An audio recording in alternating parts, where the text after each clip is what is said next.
Isolé ou isolez-les. Bonjour à tous. Je partage une compréhension nouvelle à laquelle je suis parvenue grâce aux commentaires de ce frère que je salue et remercie au passage. Dans de nombreuses vidéos de cette chaîne, j'ai déjà montré les liens qui existent entre le lingala et les langues européennes dites latines, notamment le français. Je ne suis ni la seule, ni la première à le dire, car notre frère, Josias Melo Nzeitou, l'a magistralement démontré dans son essai, qui s'affiche à l'écran mais qui est malheureusement épuisé, les racines bantoues du latin, dont sont issus l'espagnol, le français, l'italien, le portugais, le roumain, le catalan, le gallo, le ladin, le romanche, le sarde et l'occitan. Et il va encore plus loin dans cet autre livre, La langue la plus intelligente du monde, où il démontre la correspondance parfaite entre le récit de la création contenu dans la Genèse et la langue sacrée des Bantous, le Kikongo. Je vous invite à acheter cet ouvrage remarquable qui n'est pas encore épuisé. Je participe aussi, à mon modeste niveau, à ce travail collectif de restauration de notre identité falsifiée en montrant que le lingala est la langue biblique appelée galiléen. Comme vous le voyez sur cette carte du XVIe siècle, la Galilée est à côté du Mani-Congo. Et je vous lis la définition que nous donne le Wikipédia du Mani-Congo. Mani-Congo. Quelle est la signification de Mani-Congo? Mani-Congo, également appelé Awene-Congo ou Mwene-Congo, était le titre du souverain du royaume du Congo, un royaume qui existait du XIVe au XIXe siècle et qui comprenait des terres situées dans l'actuel Angola, le Gabon, la République du Congo et la République démocratique du Congo. Le Mani-Congo était donc le Grand Royaume Congo qui a fini par être le nom donné au souverain de ce royaume. Devinez comment on dit grand en latin. Magnus Magni. Mais comme on ne connaît pas la prononciation de cette langue qui n'a jamais été parlée, on peut tout aussi bien dire Manus, Mani, comme dans Mani-Congo. Vous croyez que c'est un hasard? Moi pas du tout. Et ce ne sont pas les faux Romains, mais vrais Boers, engeance d'Oelibama, qui ont appris à ce souverain qu'il régnait sur un si grand royaume. On a donc là une nouvelle preuve de l'origine bantoue du latin. Mais pour finir de convaincre les plus sceptiques, je vais vous donner un autre exemple de correspondance entre le latin et le lingala. Vous connaissez probablement l'histoire relatée dans Matthieu chapitre 5, versets 14 à 30, de cet homme qui, avant de faire un voyage, remet des pièces à ses serviteurs pour qu'ils les fassent fructifier.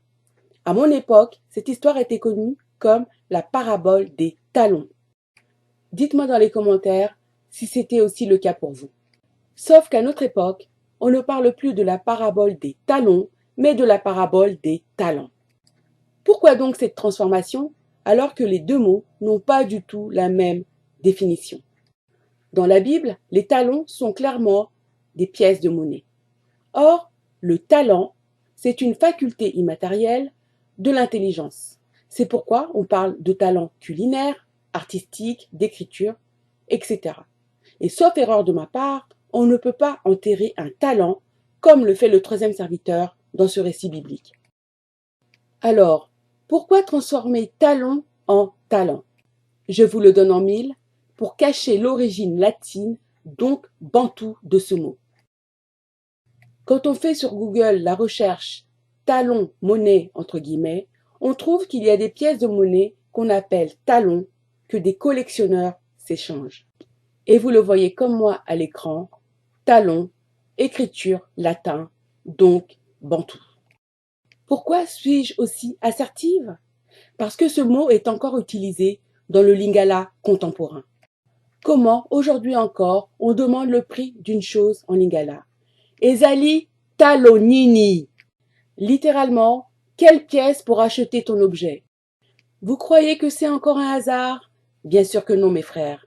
Le talo lingala est le talon latin. Et je vous le redis, le latin est une langue qui n'a jamais été parlée, mais seulement écrite, car elle est une construction intellectuelle qui trouve son origine dans les langues bantoues.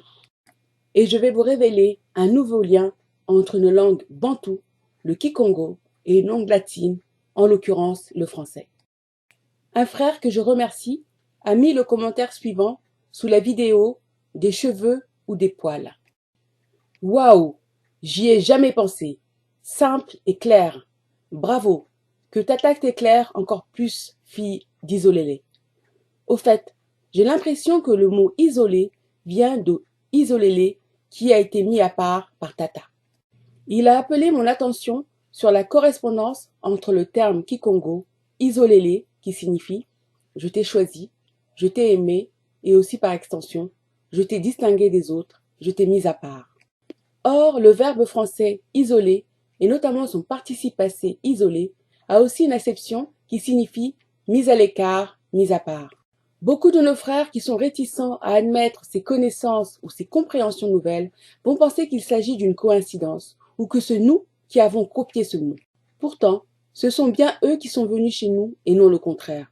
Je l'ai déjà dit dans une autre vidéo, l'histoire biblique s'est déroulée en Afrique australe où les faux Romains mais vrais Boers, engeance de Olibama, nous ont suivis après l'Exode, combattus et dépouillés de notre identité spirituelle de peuple de l'Alliance et inventé le latin à partir des langues bantoues, le latin étant justement utilisé dans les documents de l'Église catholique romaine et dans sa liturgie. En linguistique, quand dans des langues différentes, des mots ont la même signification, c'est qu'ils ont une origine commune. C'est le cas de isolélé du kikongo et de isolé du français, qui tous deux signifient mis à part. Et pour finir de vous convaincre, sachez que les francs-maçons, quand ils atteignent un certain degré d'initiation, ils étudient le kikongo, ce qui ne doit pas vous étonner, car il s'agit de la langue sainte des Bantous, qui contient le nom de notre Nzambé. Je vous remercie pour votre écoute, pour vos pouces en l'air, pour vos commentaires et pour vos partages, et je vous dis à très vite.